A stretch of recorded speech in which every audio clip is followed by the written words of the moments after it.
자, 그러면 이번엔 정치부 한상호 기자와 함께 이번 선거 결과 짚어보겠습니다. 한 기자 어서 오십시오. 일단 문재인 당선인이 그 개표 초반부터 넉넉하게 앞서서 아주 승리를 이뤄냈어요. 네, 저희 출구조사 결과에서 41.4%로 네. 당선 유력 이렇게 나왔는데 그 다음에 진행되는 과정이 쭉 계속 선두권을 유지하면서 네. 앞서 나갔고 그다음에 최종 개표 결과는 554만 표 정도 차이로 네. 이제 당선이 확정됐는데 이 554만 표는 이제 그 직선제가 도입된 이후에 네. 가장 큰 득표수 차이로는 가장 큰 차이라고 볼 수 있습니다. 네, 지역별로 보면은 17개의 광역자치단체 중에 14곳이 문후보 승리였거든요. 이 정도면 압도적인 승리로 볼 수 있겠죠? 네, 그렇습니다. 사실상 전국적으로 고른 지지를 받았다. 네. 적폐청산, 정권교체 이런 문재인 후보의 가치에 국민들이 고른 지지를 보내줬다 이렇게 볼 수 있습니다. 또 특히 서울 같은 경우는 서울의 모든 구에서 전승을 거뒀는데 이건 강남 3구에서도 문재인 후보를 지지한 부분이 좀 큰 의미를 갖는다고 볼 수가 있고요. 네. 그리고 또한 그 자유한국당의 텃밭 중에 하나인 부산, 울산 이 지역에서도 문재인 후보가 1위를 차지한 네네. 부분 여기도 의미가 있다고 볼 수 있습니다.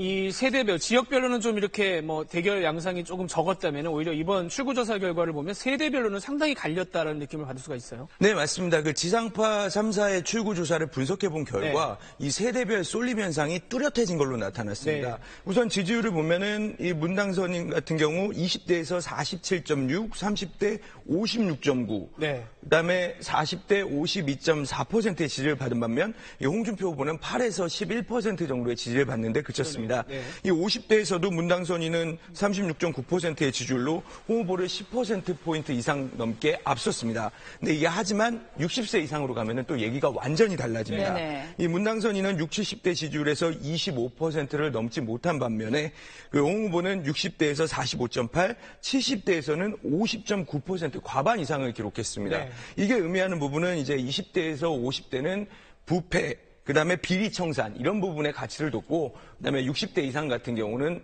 안보 이 부분을 강조했던 차이로 볼 수 있는데요.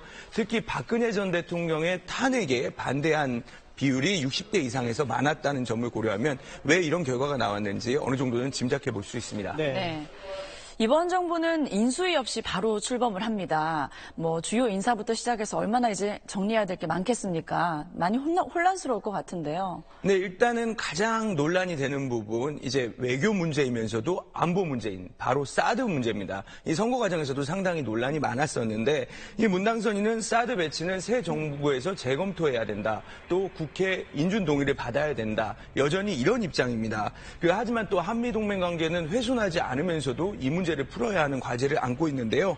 문당선인은 최근 한 외신 인터뷰에서 당선이 되면 트럼프 미국 대통령을 가장 먼저 만나겠다. 네. 이렇게 얘기를 했습니다. 기존에 또 한동안 논란이 됐던 북한 김정 만난다. 이거랑은 또 전혀 다른 얘기를 한 건데 이 부분이 중요한 의미를 갖는 건 과연 트럼프 대통령을 가장 먼저 만나서 한반도 위기설과 이 북핵 문제를 해결할 수 있는 실마리를 풀어낼 수 있을지 주목되는 부분입니다. 네. 정치권, 국회에서도 좀 협조를 끌어내야 될 게 지금 여당이 된 더불어민주당의 의석이 120석이기 때문에 다른 당 도움을 받아내야 한단 말이죠. 이 부분은 좀 어떻게 보여야 될까요? 네, 말씀하신 대로 120석이면은 국회 전체 의석 300석 중에서 과반이 훨씬 못 미치는 수치입니다.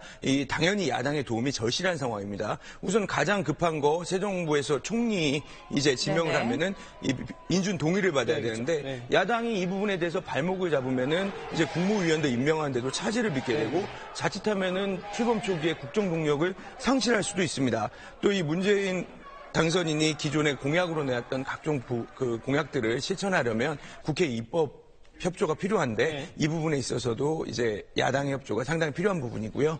그래서 이 문재인 당선인 같은 경우는 이제 지역, 그다음에 세대 이런 부분을 초월해가지고 인재를 등용하겠다, 야당까지 포함해서 등용하겠다 이러는 대탕평 원칙을 밝혔는데 과연 이 대탕평 원칙을 얼마나 실행할 수 있을지가 국정 운영이 성공할지 말지 가늠할 수 있는 기준이 될 수 있습니다. 네. 잠시 뒤에 다시 한번 또 어제 선거 결과 분석을 좀 해보시죠. 네. 네.